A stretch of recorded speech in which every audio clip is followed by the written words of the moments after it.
This is a song that we wrote for truly one of the greatest South Africans in history, Nelson Mandela, and we'd like to open the show tonight with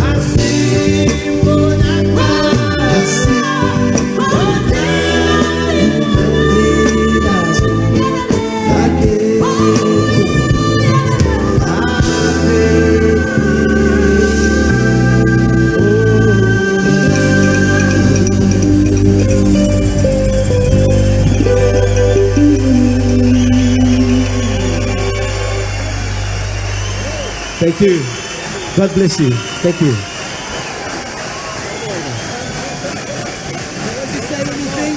You want to say anything?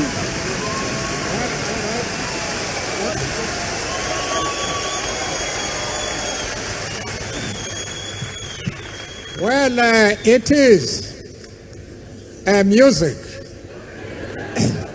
and dancing that makes me at peace with the world.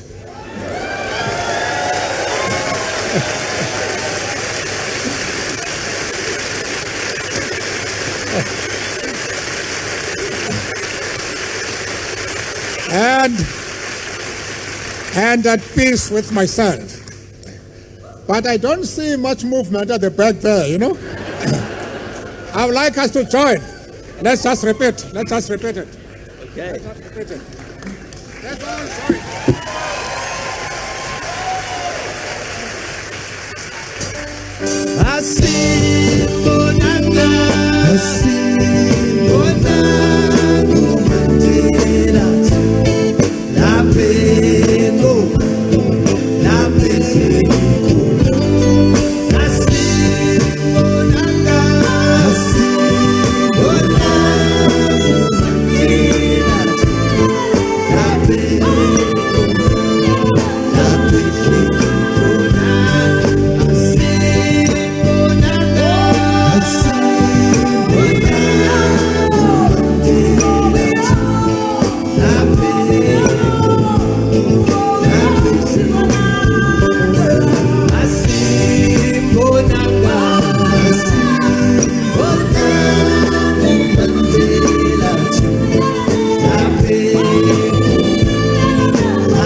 Good morning, ladies and gentlemen. Goeiemorgen, Molweni.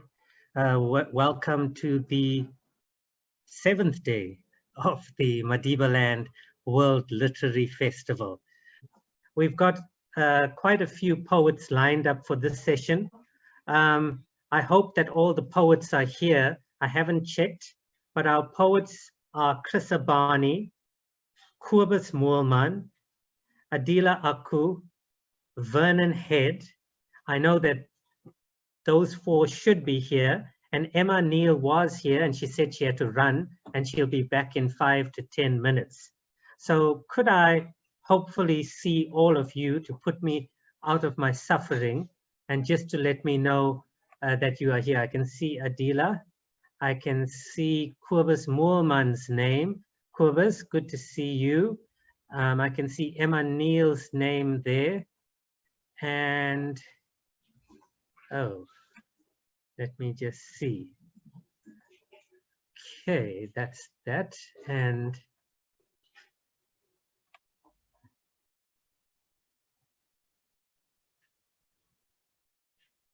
right, let's go with what we have.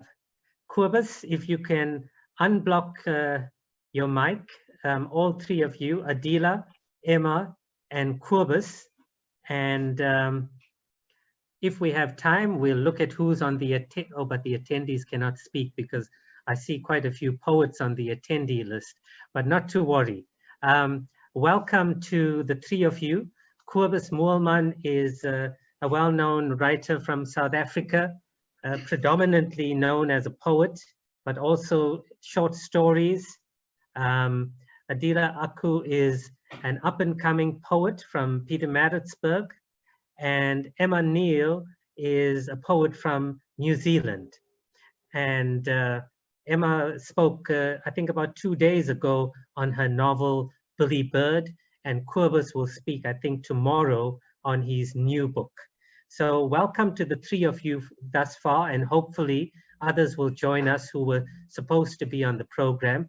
But if I can say, maybe let's say ladies first, and Emma, will give you the opportunity to start off with a poem or two, and if you want to introduce yourself further, feel free to do so. Oh, thank you very much. It's wonderful to see the others, those who I can see so far, and thanks again for the invitation. I thought that because it's only about 5:30 in the morning here in New Zealand, that the most suitable poem to start with would be one called Obad. Through the wall, we hear the baby try out vowels and notes, an oboist practicing arpeggios and scales, or a very small orchestra testing acoustics. We can hear him hearing. We can hear him trying to watch the tones drift against the walls and ceiling, rebound slowly like small orbs propelled by miniature flames, dissolve as smoke does, leave a small trickle of water where they have hit the floor and disappeared. Oh, oh, oh.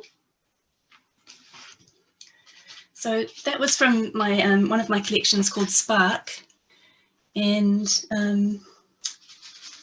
I will move on to another collection, which is called Tender Machines. And like with Billy Bird, the novel, actually, the illustration for the cover of this book was actually done by that baby that I mentioned in that poem. When he was a teenager, he went through a stage of being really interested in the fine arts.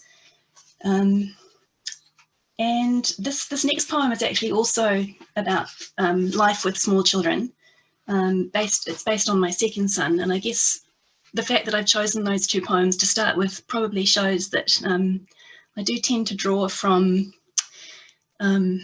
events I've witnessed or things from family life, but I have started to move more away from that into work that looks at, I guess, more global or political themes as my children have got older and as I've been less kind of all consumed by that very early stage of parenthood. But anyway, this one, I guess, is one that fuses the personal and the larger, I would hope. It's called Natural Justice.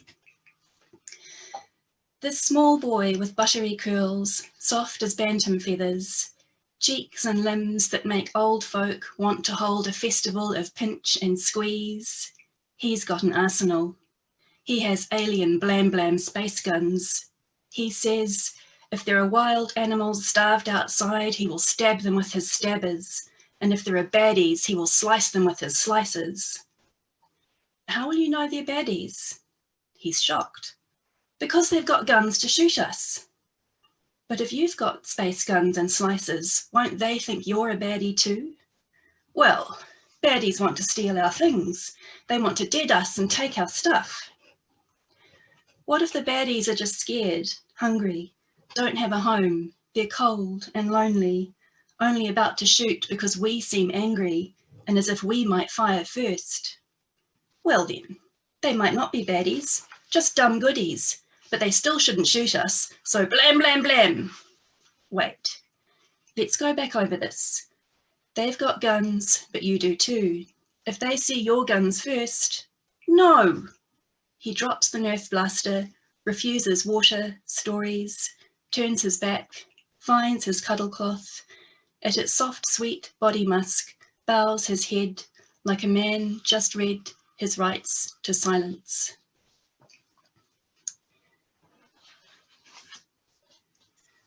Emma, I think we'll go around a bit, so give you time to look up your next few poems. I think let's go to Adiela next. if you can read a poem, please, a poem or two, and then we'll go to Kobus. Good evening. It's evening here, and good morning to you, Emma. Hi. I will be starting off with a poem called Within from my collection, Lost in a Quatrain. It says, dare I awaken dreams long forgotten? Dare I even touch? Dare I say words long comatose? Dare I erupt? Dare I resuscitate asleep within the bard I used to love?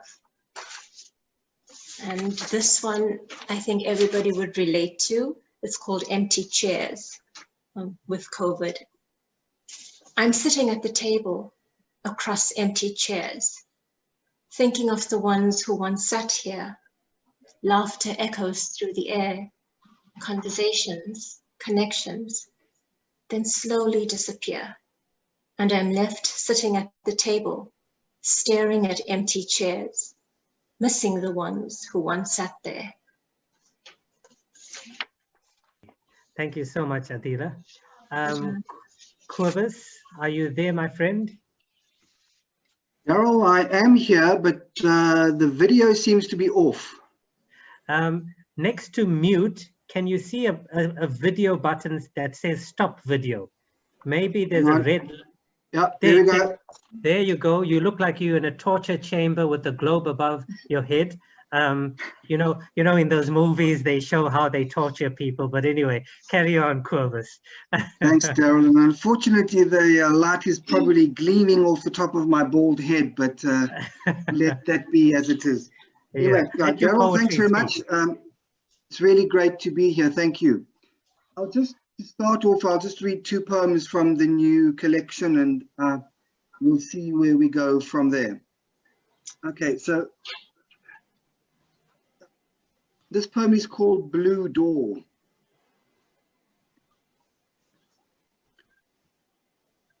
All is still. Sky bangs a blue door in the face of burning rock. Barely birds move. Small, high stones through air dry as sunlight. I am shadow sheltered in the stoop of a small tree. I'm salt that tastes of seeing, old bone cracked beneath the weight of insects.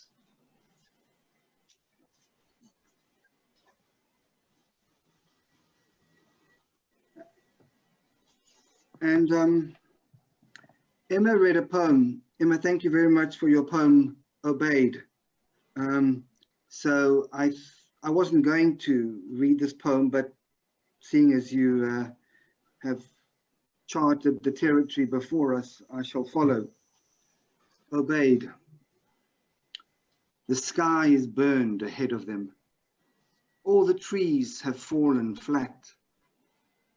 The moon is late and is said to be losing.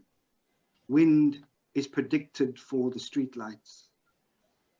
They might be lying together, catching their breath. They might be dressing silently, filling their eyes for the long drought ahead. Or none of these, really. Only birds keening amongst the leaves. The road is empty ahead of them. The sidewalks are solitary again. Silence has the shock of skin sliced through the middle. Okay, thank you so much for that, Kobus. Round one. Okay, Emma, we'll start again with you. Let's go back around the table. Okay. Beautiful readings from the other two poets. I kind of need to sit with all those works for a while, but on we go.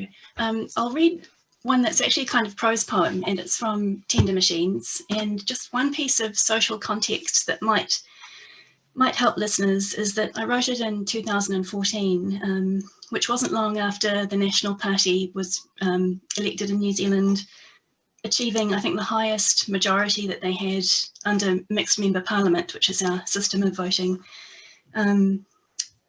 the highest number that they had under that system. So we had a swing to the right at that stage. And in our political history.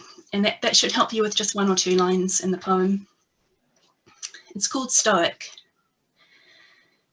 We couldn't cry about love because you just have to get on with it. And of course there were the children.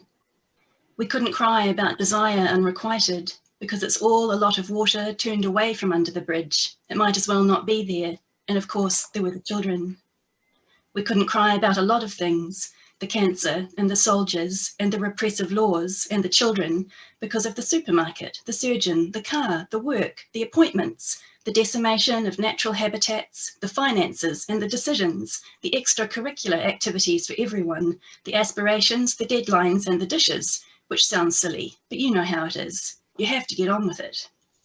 We couldn't cry about the dishes, the driving or the shopping still being there, even with the cancer and the love and the lust and the children, because after all, you have to get it in perspective. We couldn't cry about the house and the sale and the loss of profit because of the children and the chores and the cancer and voting the right way when everyone else voted the wrong way and protesting with placards, emails and Facebook petitions and of course, above all, again, because of the children. We couldn't cry about it because we weren't after all children and the children were crying about something else altogether and they didn't understand. Of course they didn't. They were only children. We couldn't cry and there were reasons we couldn't cry. And they became metaphors, vessels that both carried our tears and concealed them. Because you can't, there's no point. The number of times we could have cried, you just wouldn't read about it. And should I do just one more in this round or? Yeah, okay. Yeah, go for one more. And Emma, can I apologize once more? The last time I kept you up about 1 in the morning, and now I hear I've got you up 5 o'clock in the morning, but that's just payback for all the rugby matches I had to watch at obscene hours against New Zealand, and most probably we caught a hiding as well. Well, actually, it's been really interesting getting up at different hours of the day from my norm. Like this morning, I could hear the most amazing bird song, so thank you. Okay. So this one sort of grew out of my day job. I work as an editor, and I was working on a really large novel about New Zealand's participation in both world wars. And at one point I was making what probably you call a global change in a manuscript, and I was thinking about how easy it was to make that kind of change in my job, and how, well, I had a fantasy of being able to affect that sort of change on a wider level. So the poem's called Global. Search for counterattack, replace with hold. Search for attack, replace with attach. Search for murdered, replace with heard. Search for killed, replace with serenaded. Search for ambushed, replace with invited. Search for missile launches, replace with, oh, red silk fans. Search for front line, replace with lamplit threshold. Search for grenades, replace with iris bulbs. Search for smart bombs, replace with crayoned paper, folded into lilies, swans. Search for generals, replace with farmers, orchardists, gardeners, mechanics, doctors, veterinarians, school teachers, artists, painters, housekeepers, marine biologists, zoologists, nurses, musicians. Search for combatants, replace with counsellors, conductors, bus drivers, ecologists, train drivers, sailors, firefighters, ambulance drivers, historians, solar engineers, designers, seamstresses, artesian well drillers, builders. Search for prophets, replace with prophets, save as, new world, ... Thank you, Emma. Okay, Adiela, we'll go to you. This next poem is called Coupling, and I'm sure all the writers would relate to this one. Tossing and turning, words won't let me sleep. Rhyming and coupling, emotions running deep. I contemplate waking to write it all down, but don't want to disturb you, don't want you to frown.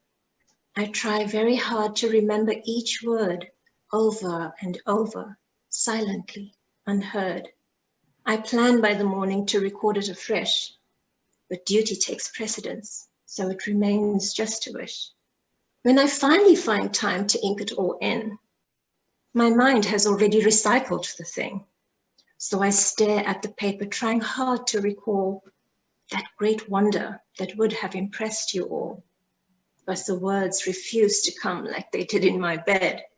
So it may very well be said that my very best work remained in my head.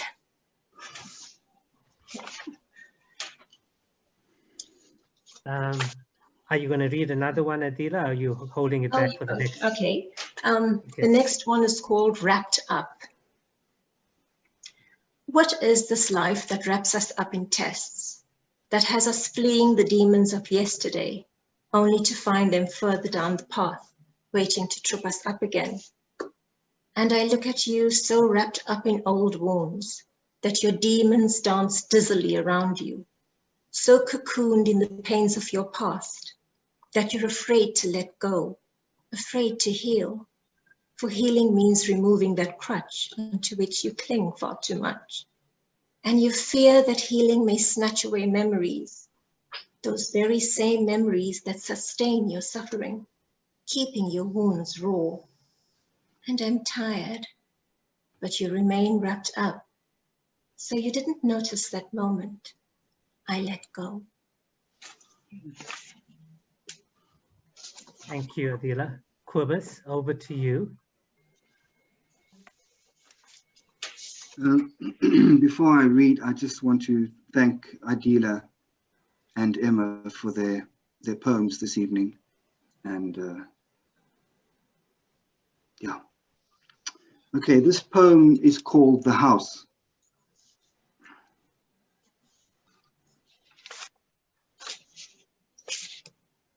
At the bottom of his, sorry, I'll start again. At the bottom of his glass is a small house with a small mother inside. The house has green walls and a green roof too, and there are buckets inside the ceiling for loneliness. The small mother is heavy and bent of an aluminium walker that goes ahead of her everywhere she goes. The small house and the small mother get smaller the further he moves his glass away. The small house and the small mother have water inside every part of them that is not sealed with packing tape. At the bottom of his glass is a sealed cardboard box with the scent of orange blossom and jasmine. But he is unable to swallow anything anymore. Neither birds with long beaks, nor salt, neither the seed pod of a plane tree, nor the scent of regret. For the small house is dissolving. Now he feels something irrefutable scar the back of his throat.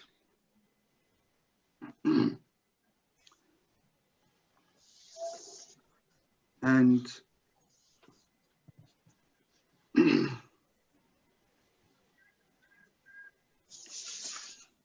this poem is called Little Girl.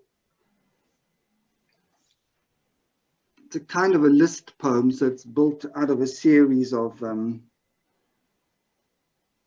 entries, can I call them? Entries that are attached to particular people who you will meet in the poem. Little Girl. Her grandmother sits on the green plastic chair with the broken back. Her mother sits on an upturned black label crate. Her sister sits and sleeps on her mother's lap. Her auntie, on her mother's side, sits on the stump used for chopping wood and for chopping off the heads of chickens. Her mother's disabled cousin sits in her wheelchair, the one with the stupid front wheel.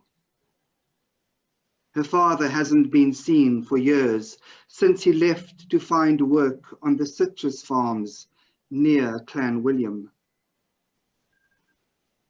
She sits on the bare earth with her legs crossed and her blue school skirt tucked tight beneath her legs, in case her father should ever come back. Oh, that was powerful, Kobus, powerful. Okay, I'm going to give each one of you your last poem each. Adiela, we'll start with you this time. Right. This one is called You Are a Woman. You Must Learn to Live with Being Sore. I wasn't going to go with this one, but going with Kobus's poem. A grandmother's advice. You are a woman. You must learn to live with being sore, giving all you have to give, even when you have nothing more. Why worry about degrees? You'll end up with the pots and pans anyway. So learn them well. Learn to run a home. Learn to be the perfect wife. Learn to sacrifice. But what about me? What about you? You are a woman. You must learn to live with being sore. Perfect your pies, samosas, chutneys, and palau. Even when you want to cry, learn to smile somehow. This world will test you. Learn to be strong. Say you're sorry, even when you've done nothing wrong. But what about me? What about you? You are a woman. You must learn to live with being sore. What does it matter if you are intelligent, vibrant, vital yet soft, with a peppering of beauty, charm, and grace? Still, you must learn your place. Don't look for more. But what about me? What about you? You are a woman. You must learn to live with being sore. Prepare to be invisible and follow where you're led. You know you complete half your faith the day that you are wed. Don't refuse your husband. Take care of your marital bed. But what about me? What about you? You are a woman. You must learn to live with being sore. You will be taken for granted. You may be hurt to your very core and still be asked to give a little more. That is why I stress you must learn to live with being sore. But what about me? What about you? You are a woman. You must learn to live with being sore. Raise your children well, even though they may one day leave and never look back. In Allah's hands, you must leave the rest. Do your best. But what about me? What about you? I am a woman. I have learned to live with being sore, and I have leaked my soreness into my prayers pure. For I have carried the soreness of this ancient dirge, but my soreness has formed a chrysalis, and a tiger butterfly is about to emerge. Thanks, Adiela. Okay. Emma, we'll ask you and then we'll end with Kobus. Thank you. I really like the way that last poem, the constraints of form echoed the restrictions that the content was talking about. I thought that was really effective. Thank you. The next piece I'll read kind of walks that thin beam between prose poetry and flash fiction maybe. And it grew out of a childhood memory or a teenage memory, but it sort of flies off into fiction towards the end. It's called The Local Pool. Turn a corner into air tangy with chlorine. The smell removes memory's stopper and an anxious genie swims out. What about the turquoise of a small town pool? What about concrete, dark with Rorschach marks that wet bodies left behind after boys egged on and watched? Police, phoned by a passerby. The next day, when their own girls cried, "See ya!" over pop radio falsetto, did the cops saloon door from their bathrooms, half scented with soap, then gruff up quick hugs, foam chins hooked over their daughters' shoulders to hide the fuel lines of dread in their eyes? The mothers of the pool girls' friends, did they slash open packets, shove cupboards shut, slam on about hemlines and torn black tights, peep showing lucky pennies of skin, because grown women can't just wish link pinkies to ward off a suburb's sons. The girl's friends, asked by social workers to tell when she skipped classes because she had to get back on track, mustn't let one summer dusk haunt her with that boy crisping her open, peeling her back like the winding key on a tin of imported sweets. Did those friends stop reporting because tears scurried free as she begged, please don't? Or because they learned she'd agreed to meet the boy again at a bus shelter's cold bunker, and the red folded mystery of how a wound could drag her back to its own start was too confusing. As disorienting as the acrid smoke they heard about later, when a school bag, school books, stockings, wasp-striped school tie were soaked in art room terps and set alight as a girl prayed for flames to leap a pine plantation's firebreak, hive for the new subdivision and one blue house, its yard junked with bikes, and a boy's outgrown clobber slung into trash bags, slumped limp as drunks. Thank you so much, Emma, for sharing that. Kobus, over to you. Thanks, Darryl. I think as a way of closing, I'm going to read a love poem, if I'm allowed to read love poetry. Absolutely. So I think about 2010, I spent a couple of months, about 3 months in Canada, in Calgary, doing research as part of my PhD. I was doing research into the long poem, the tradition of the long poem, and there's a particularly very powerful tradition of the long poem in Canadian literature, and I just learned so much. So this is a poem written for my wife Julia, who you know, Darryl. And the poem is called I Carry a Geography. I carry a geography of the dark with me across oceans, frozen lakes, mountains whiter than ice where wind contours a need urgent as flesh. This dark, the dark I know, that does not ever, even in the glare of dreaming, leave me. This recognition, familiar and strange as any echo returning white across a frozen sea. This dark is you. As long as you, like the dark, carry absence in the shape I carry with me everywhere. The geography of a heart in two halves.